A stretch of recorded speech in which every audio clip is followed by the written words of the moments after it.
बिस्मिल्लाहिर्रहमानिर्रहीम। अस्सलाम वालेकुम नाज़रीन, आप यूट्यूब चैनल देख रहे हैं। मैं इमरान खान हूँ। नाज़रीन, भारत से मज़ीद सैलाबी पानी इस वक्त पाकिस्तान में दाखिल हो रहा है और लगातार सैलाबी पानी पाकिस्तान में दाखिल हो रहा है। ये सिलसिला भी अगले 2-3 दिन तक जारी रहेगा। जो महकमा मौसमियात की रिपोर्ट्स हैं या जो आप इंटरनेशनल वेबसाइट्स हैं वहाँ पर आप चेक करते हैं, जो मेट ऑफिस हैं, मुख्तलिफ जो जदीद सिस्टम्स हैं वो ये बता रहे हैं कि बारिशों का ये सिलसिला भी जारी है और तेज़ी से पानी दरिया सतलुज में, दरिया रावी में और दरिया चनाब में दाखिल हो रहा है। ये पानी जनूबी पंजाब और सिंध की तरफ जाएगा। ऑलरेडी पाकिस्तान का जो लाखों क्यूसिक पानी है वो समुद्र में गिर चुका है और पानी का फ़्लो तमाम दरियाओं में तकरीबन इस वक्त ज़्यादा है। जो पाकिस्तान के डैम्स हैं वो मुकम्मल तौर पर भर गए हैं और अब उनके अंदर मज़ीद पानी की गुंजाइश भी बाकी नहीं है। लिहाजा सूरत हाल उतनी अच्छी नहीं है जिसे आप ये कह सकें कि पाकिस्तान के लिए आसान होगा निपटना। अगर बड़े रेले पानी के आते हैं तो मज़ीद बंद टूटने का ख़तरा होगा। जो इलाके पहले से डूबे हुए हैं वहाँ से पानी निकलने की बजाय मज़ीद पानी वहाँ पे इकट्ठा हो जाएगा। जो हुकूमती रिपोर्ट्स हैं या उनके आदाद-ओ-शुमार है उनके मुताबिक अब तक पंजाब में 3200 से ज़ायद देहात जो हैं वो डूब चुके हैं। पहले ये तादाद चंद सौ में बताई जाती थी, फिर 1000, 2000 और अब 3200 से ज़ायद देहात डूब गए हैं। 25 लाख से ज़ायद अफराद मुतासिर हुए हैं और ये सरकारी रिपोर्ट है। और जो असल सूरत हाल है उसका आप अंदाज़ा लगा सकते हैं, क्योंकि इस वक्त जो हुकूमत है उसकी पॉलिसी है चीज़ों को अंडर प्ले या डाउन प्ले करना। जो अब हुकूमत है वो चीज़ों को कम करके दिखा रही है। बाज़ औक़ात हुकूमतें इस तरह के मामलात को ज़्यादा करके दिखाती हैं क्योंकि उन्होंने इंटरनेशनल डोनर्स के पास जाना होता है, उनसे मदद मांगनी होती है। लेकिन इस मरतबा उसकी उम्मीद भी कम है क्योंकि अफ़गानिस्तान में एक बड़ा खौफनाक ज़ल्ज़ला आया है और उसके हवाले से जो लोग जाँ बहक हुए उनकी तादाद पहले 800 तक पता चल रही थी गुज़िश्ता व्लॉग में मैंने आपको बताया, लेकिन अब पता चला कि वो 1100 से तजावज़ कर गई है। बहुत बड़ी तादाद में ज़ख्मी भी अफ़गानिस्तान में मौजूद हैं। पाकिस्तान को इस वक्त अपने अफ़गान भाइयों की भरपूर मदद करनी चाहिए। तो पाकिस्तान में फ्लड्स चल रहे हैं और हुकूमत उसके बारे में जो हुकूमत को करना था वो करने में अभी तक कामयाब नहीं है। आदाद-ओ-शुमार के मुताबिक या जो तखमीने अंदाजे लगाए जा रहे हैं, फील्ड में जो जर्नलिस्ट मौजूद हैं, लोग मौजूद हैं, उनसे ये पता चलता है कि हुकूमती इमदाद 20% अफराद तक भी नहीं पहुंच पा रही। हत्ता कि मैं हुकूमती इमदाद और जो बाकी लोगों की इमदाद है उसको सबको इकट्ठा करके भी हम कहें तो भी इमदाद 20% लोगों तक भी नहीं पहुँच पा रही। लोग खुले आसमान के नीचे सोने पर मजबूर हैं और लोगों के कपड़े, सामान, बिस्तरे, घर का सारा जो कुछ भी था वो भी, लोगों के मवेशी, फसलें, सब कुछ बह गया और देही इलाकों में बहुत बड़ा नुकसान हुआ है। साहिवाल के अंदर फ्लड का रेला पहुंचा, वहाँ पे बहुत नुकसान हुआ। ओकाड़ा के अंदर जंग में बहुत शदीद नुकसान हुआ जहाँ मरीम नवाज़ गई थी एक दिन पहले। और वहाँ से अब ये इत्तला आ रही है कि जंग में जो एक जाली कैंप लगाया गया वहाँ पे जो मरीम नवाज़ की मुलाकात करवाई गई है वो मुलाकात सैलाब मुतासरीन से नहीं करवाई गई। ये बंदे गाड़ियों में भरकर फैसलाबाद से लाए गए थे और ये भी क्लेम किया जा रहा है कि जो ख़वातीन लाई गई थी वो कोई सरकारी दफातर में काम करने वाली ख़वातीन हैं और इन लोगों को पुराने कपड़े पहना के इनको लाया गया और लाकर वहाँ पे एक ड्रामा क्रिएट किया गया। जो असल सैलाब मुतासरीन है उनको मरीम नवाज़ के नज़दीक भी नहीं आने दिया गया। रीज़न वही है कि जो असल मुतासरीन है वो आएंगे तो वो अपना हक मांगेंगे और ये हक दे नहीं पा रहे। तो 200-250-300 बंदा इकट्ठा करना कोई मुश्किल नहीं होता। और जब आप ड्यूटीज़ लगा देते हैं ब्यूरोक्रेसी की तो वो फिर एक एक पटवारी को कहते हैं जी आपने 10-10 बंदे लेकर आने हैं। तो अगर वहाँ पे 20 पटवारी भी आते हैं तो 200 बंदा इकट्ठा हो जाता है। आप एक एक टीचर को कहते हैं जी आपने 5-5, 7-7 बंदे लेकर आने हैं। एक एक MPA को आप कह देते हैं बंदे लेकर आने हैं। तो ये जब आपके पास सरकार होती है ना तो ये PMLN का पुराना तरीक़ाकार है। ये पटवारी इकट्ठे कर लेते हैं, दूसरे महकमे के लोग इकट्ठे कर लेते हैं, फिर उन्हें कहते हैं कि बंदे लेकर आ जाओ। मुझे एक वाक़या याद आ गया इससे कि परवेज़ मुशर्रफ के दौर में लाहौर में एक रैली निकली थी। राव सिकंदर इकबाल साहब ने वो रैली निकाली थी तो एक पीर साहब आ गए और उनके साथ दर्जनों गाड़ियाँ थी। तो सारे बड़े खुश हो गए कि इतने बंदे लेकर आ गए पीर साहब इस रैली के लिए। तो बाद में पता चला वो जो बंदों से बात हुई तो वो बंदे बता रहे थे कि जनाब हमें तो लेकर आए ये हज़रत अली अजमेरी रहमतुल्लाह अलैह का मज़ार है वहाँ पर हाज़िरी देने के लिए, गाँव से ये कहकर लाए हैं और बीच में रैली के शामिल कर दिया और बाद में ले जाके लंगर वंगर खिला के उनको वापस ले गए। तो ये इस तरह के रंगबाजियाँ होती रहती हैं पॉलिटिक्स के अंदर। ये रंगबाजियाँ की जा रही हैं और टिकटॉकड़ियाँ जो है वो इसी काम पे लगी हुई हैं। कोई और काम ना इनसे होता है ना ये करते हैं। सबसे ज़्यादा जो अफसोसनाक चीज़ है नाज़रीन, सैलाब मुतासरीन के साथ जो पुलिस का और इंतज़ामिया का रवैया है वो बड़ा हद तक अमेज़ है। बहुत बदतमीज़ी वाला रवैया है। ये गालियाँ दे देकर लोगों के घर खाली करवाते हैं, उन्हें डंडे मारते हैं, उन्हें खींचते हैं, उन्हें घसीटते हैं। बहुत सारे विजुअल्स और तस्वीर और ये चीज़ें आ चुकी हैं, इनकी ऑडियो और वीडियो तो मौजूद हैं, जिसमें सैलाब मुतासरीन जिनके बेचारों के घर बह गए हैं, जिनके सामान चला गया, मवेशी चले गए, फसलें बह गई और घर के अंदर जितना भी उनका ज़रूरियात ज़िंदगी का सामान था वो बर्बाद हो गया। साथ उनको डंडे भी मारते हैं, उनको घसीटते भी हैं, उनको गालियाँ भी देते हैं, उनको धमकियाँ भी लगाते हैं मुकदमात की।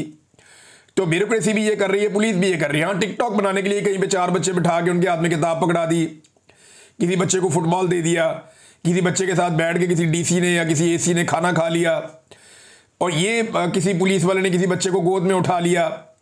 तो ये टिकटॉकनियाँ जो है उनको देख के सारे इसी काम पे लग गए हैं।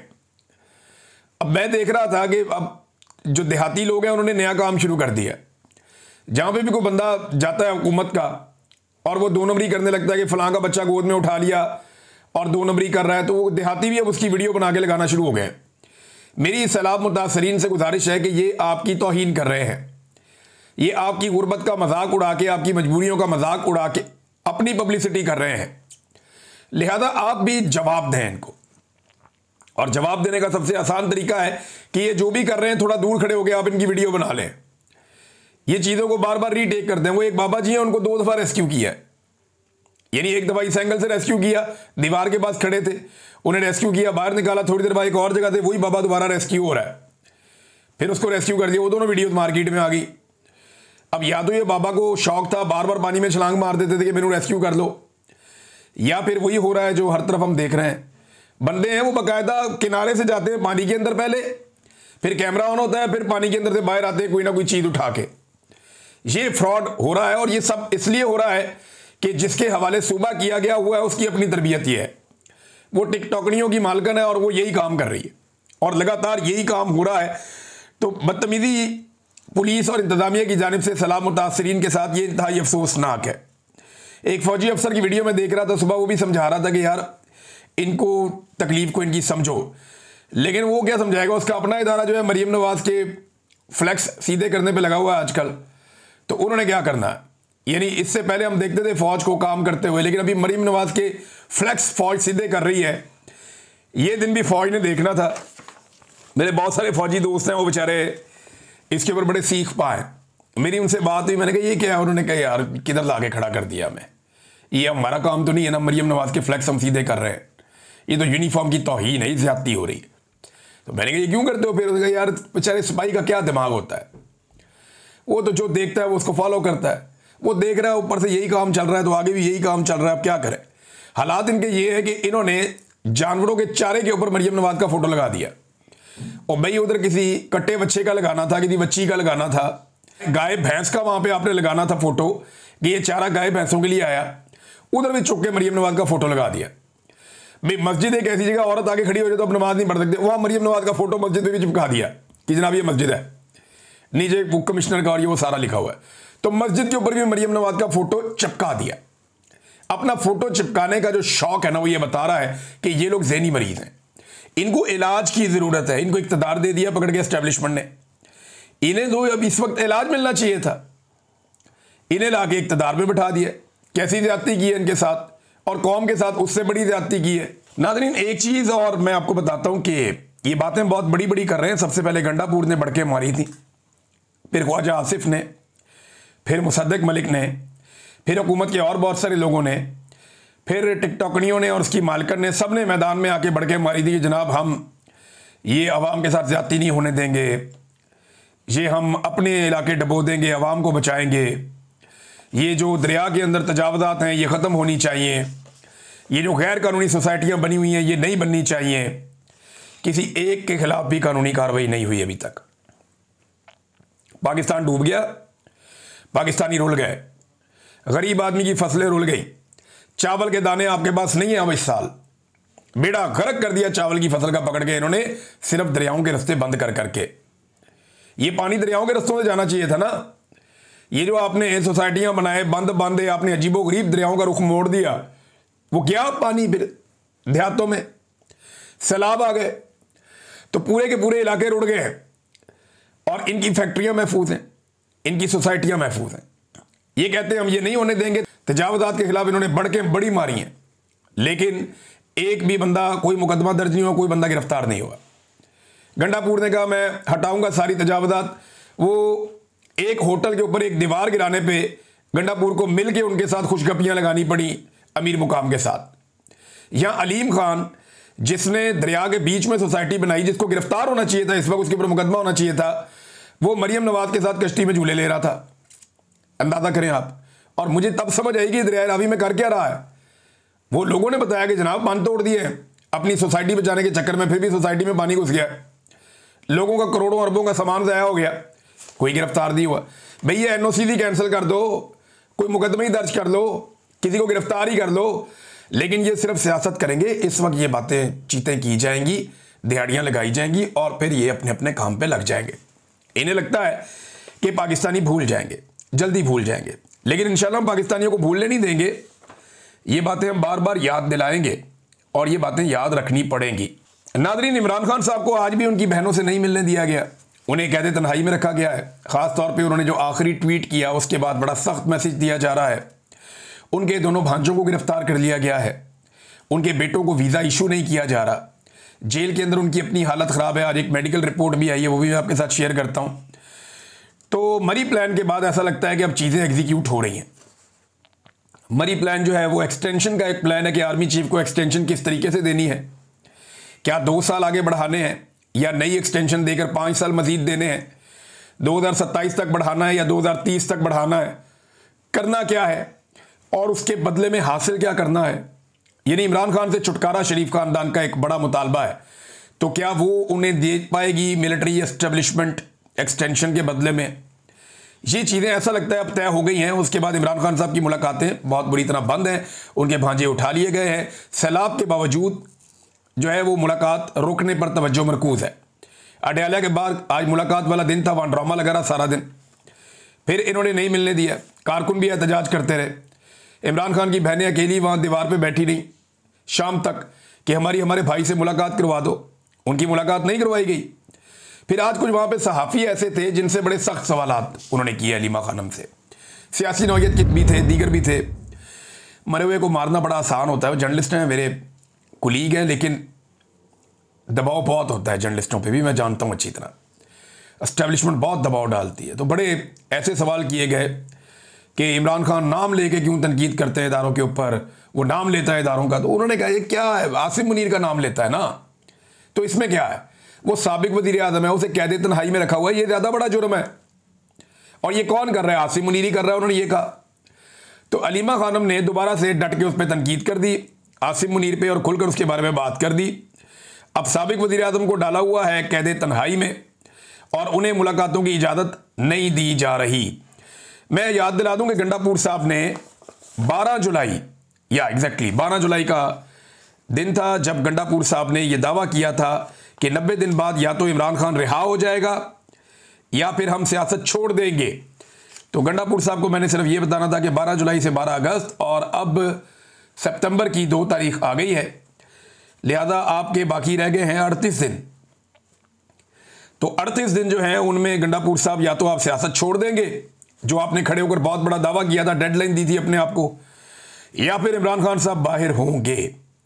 तो मैंने उस वक्त कहा था कि इनके पास 3 महीने के बाद कोई और बहाना होगा कि ये ना होता तो इमरान खान छूट जाता, वो ना होता तो इमरान खान छूट जाता, ये मेरी बात मान लेता तो इमरान खान छूट जाता। तो बड़े बड़े इन्होंने दावे पहले भी किए, बड़ी बड़ी बढ़के मारी हैं। वो 12-14 क्लिप है मेरे पास, किसी दिन आपको सुनाऊंगा कि गंडापुर ने कैसे इमरान खान को छुड़ाने के दावे किए और फिर किया क्या। बहरहाल इमरान खान साहब की मेडिकल इशू के ऊपर एक रिपोर्ट आई है और ये रिपोर्ट कह रही है कि हैरानकुन इंकशाफ है इसके अंदर, जिसके मुताबिक पहली बार पिम्स मेडिकल बोर्ड ने कान और दांत के हसास होने की बुनियाद पर सपोर्टिव मैनेजमेंट तजवीज़ की है इमरान खान के लिए।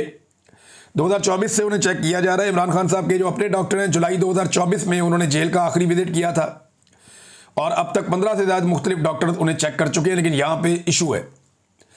देखिए, इमरान खान शिकायत नहीं करता, वो जिस्मानी लिहाज से खुद को मजबूत रखने में कामयाब रहे हैं इमरान खान साहब, लेकिन उनके कान और दांत का इशू बढ़ रहा है। अब उसे आप बगैर सपोर्ट के काबू रखने में इस उम्र में कामयाब नहीं होते, ये मुश्किल होता है। लिहाजा डॉक्टर भी अब ये कह रहे हैं कि करना पड़ेगा, लेकिन इमरान खान की हिम्मत को दाद देनी पड़ेगी कि दांत और कान ये दो ऐसी दर्दें होती हैं जिनके बारे में लोग कहते हैं कि ये दर्द किसी को भी ना हो, बड़ी शदीद दर्द होती है। जिसे कभी दांत में दर्द रहा हो ना, या कान का दर्द हो जाए रात को, तो उसको आइडिया है कि कितना खौफनाक दर्द होता है। मेरे क्योंकि बहुत कम कभी लेकिन कान में दर्द होता है। ये मैंने ISI वालों को भी कहा था। मैंने कहा जिस दिन मेरे कान में दर्द हो जाएगी ना, उस दिन आप सबको लग पता जाएगा, क्योंकि मेरे 2-3 महीने में एक आध दफ़ा कान में दर्द होती है। तो वो ऐसी दर्द होती है कि बंदा दूरा हो जाता है। तो ये मेरे इमरान खान साहब की मैं हिम्मत को दाद देता हूँ कि वो फिर भी शिकायत नहीं करते, वो उस तरह से नहीं कहते। उनके दांत और कान दोनों में दर्द है, वो कह रहे हैं, डॉक्टर बता रहे हैं बड़ी हसासियत है, प्रॉब्लम है। और उसके ऊपर बाकायदा रिपोर्ट आई है कि उनको अब चाहिए होगी सपोर्टिव मैनेजमेंट। बहरहाल देखिए ये हुकूमत क्या करती है। इमरान खान साहब के अपने डॉक्टरों को तो मिलने नहीं दिया जा रहा। अब इमरान खान तो चले पाकिस्तान तहरीक इंसाफ के बानी है ना, या बानी है पाकिस्तान के साथ ये किया जा रहा है। जिसने भी पाकिस्तान के साथ अच्छा किया, पाकिस्तान की मिलिट्री एस्टेब्लिशमेंट ने उसे निशाने इबरत बनाया। ये ऐवान सदर में ये उनकी जो एक ऑफिशियल सोशल मीडिया है जरदारी साहब, वहाँ आप ये देखें कायदे आज़म का फ़ोटो गायब है। अब इसमें ना एक कानून खुद बिल लेकर आई थी पाकिस्तान पीपल्स पार्टी, जिसके मुताबिक 50,000 रुपये जुर्माना और 5 महीने की कैद थी सरकारी दफ्तर से कायदे आज़म की फ़ोटो हटाने पर। तो ये तो सबसे बड़ा सरकारी दफ्तर है पाकिस्तान का। तो कायदे आज़म को ये रफ्ता रफ्ता आहिस्ता आहिस्ता कायदे आज़म को जो है फेड आउट कर रहे हैं। ऐसा लगता है कि एक वक्त आएगा कि ये नोट के ऊपर से कायदे आज़म का फ़ोटो उतार के तो इनकी तस्वीर लगा देंगे, शरीफ ख़ानदान के, जरदारी ख़ानदान के, और इन लोगों को लीडर बना के पेश कर देंगे। ऐसा दिखाई देता है, ऐसा लगता है शायद ये कर गुजरेंगे। ये काम भी ये लोग कर लेंगे, कोई पता नहीं इनका। ये फ्रॉड में किसी भी लेवल तक जा सकते हैं। नाज़रीन, पाकिस्तान टेलीविज़न ने अपने एक बदज़बानी करने पर मुलाजिम को फारिग कर दिया है। ये मरीम नवाज़ और अता तारड़ वगैरह की चॉइस थे, और ये साहब काफ़ी लंबे अरसे से, क्योंकि जब मैंने ये खबर पढ़ी तो फिर मैंने कहा मुझे बताएं इन्होंने क्या किया। तो मुझे पता चला कि इन्होंने काफ़ी लंबे अरसे से ख़वातीन के हवाले से और पाकिस्तान तहरीक इंसाफ के हवाले से खासी बदज़ुबानी की है, और बड़े जो है वो बिलो द बेल्ट ये अल्फाज इस्तेमाल करते रहे उन लोगों के लिए। लेकिन इस बार उन्होंने गलती से पाकिस्तान पीपल्स पार्टी को छेड़ दिया और सिंध के अवाम पे उन्होंने कुछ ऐसे जुमले कस दिए, वो बंदर कह दिया, कोई उनके बारे में कुछ उनको मुंह चढ़ा दिया, थोड़ा अजीब सी एक्टिंग कर दी बंदर की। तो इसकी वजह से इन्हें फ़िलहाल फारिग कर दिया गया। लोग कहते हैं तनख्वाह इनको मिलती रहेगी शायद, लेकिन ये बंदा जो है वो एस्टेब्लिशमेंट का एक काला चैनल है, वहाँ पे भी प्रोग्राम करता है। तो आप एस्टेब्लिशमेंट की और मौजूदा हुकूमत की चॉइस आप चेक कर लें। जो गाली दे, बदतमीज़ी करे, नफ़रत फैलाए, ख़वातीन की तौहीन करे, गंदे अल्फाज इस्तेमाल करे, उन्हें ये कहते हैं जी असासा है इनका। अब अगर पीपल्स पार्टी को ना छेड़ता तो ये बंदा अभी भी टीवी पे होता। जो पीपल्स पार्टी के साथ अभी किया ये तो कुछ भी नहीं है।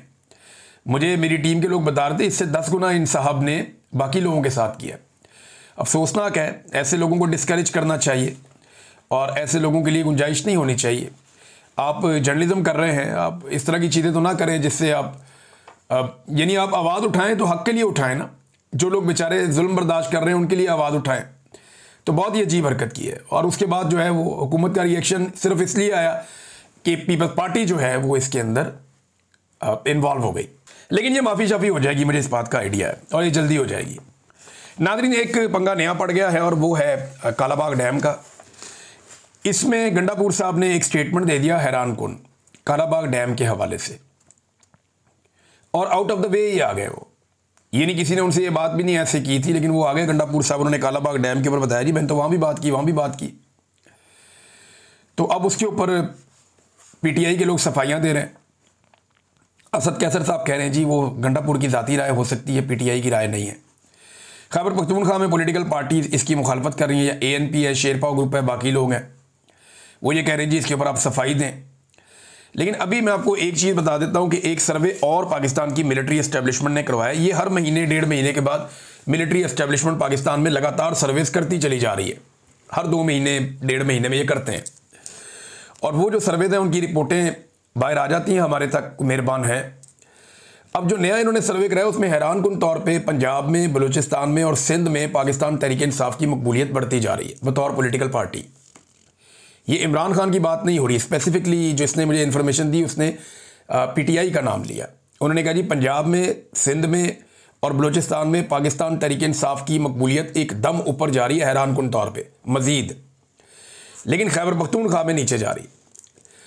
उसकी एक तो ये रीज़न है, जहाँ पे आपकी हुकूमत होती है वहाँ पे आपकी मकबूलियत कम होती है, ये बात ठीक है। लेकिन जो रीज़न मुझे पता चले उनमें उन्होंने ये बताया कि एक तो ऑपरेशन की हमायत, फिर ड्रोन हमले, उनके ऊपर खामोशी, फिर अली अमीन गंडापुर की जो एक कन्फ्यूजन वाली पॉलिसी है कि कहते कुछ हैं वो करते कुछ हैं, ये भी एक रीज़न है। और गंडापुर और इमरान खान के मामलात के अंदर जितनी दूरियां पैदा हो रही हैं उतना पाकिस्तान तहरीक इंसाफ को नुकसान हो रहा है। और अब कालाबाग डैम वाला भी एक स्टेटमेंट आपके सामने है, मैंने आपको बताया कि वहाँ क्या चल रहा है। तो ये वो सारी चीज़ें हैं जो अब तक मैंने आपके साथ शेयर की। नाज़रीन, नेक्स्ट वीलॉग में कुछ आम चीज़ें मुझे आपके सामने रखनी है। अब तक के लिए इतना ही। अपना ख्याल रखिएगा, अपने इस चैनल का भी। अल्लाह हाफ़िज़।